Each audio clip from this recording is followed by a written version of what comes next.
सिंध में चौमासी जे वसकारनि केतिरा ई शहर ॿोड़े छॾिया। लाड़काणो, जखमाबाद, शहदादकोट, कंदकोट, कशमोर, बख्शियापुर ऐं ॿिया शहर तलाह जो ॾेख ॾियणु लॻा।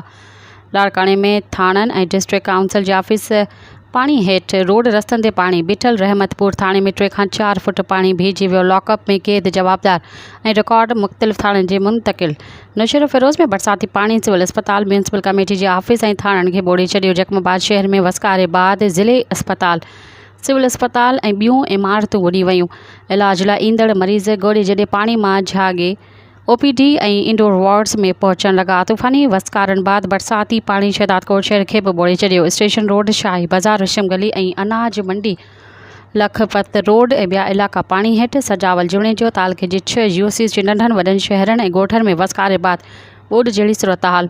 मुख़्तलिफ़ इलाइक़नि मां माण्हुनि जे लट पलाण। उबावड़ो, मुबारकपुर, गढ़ी खैरू ऐं तोतापुर में बरसाति बाद रस्ता थोरी घटि थियूं पाणीअ जे तलाउ में तब्दील। महड़, केनशाह, जोही ऐं भरपासे में तेज़ बरसाति सबबि हेठियां वारा इलाइक़ा पाणीअ हेठि अची विया। मज़ीद ख़बरनि ऐं तफ़सीलात लाइ विज़िट कयो असांजी वेबसाइट www.awamiNewsHD.com ऐं ॾिसंदा रहो अवामी न्यूज़ HD।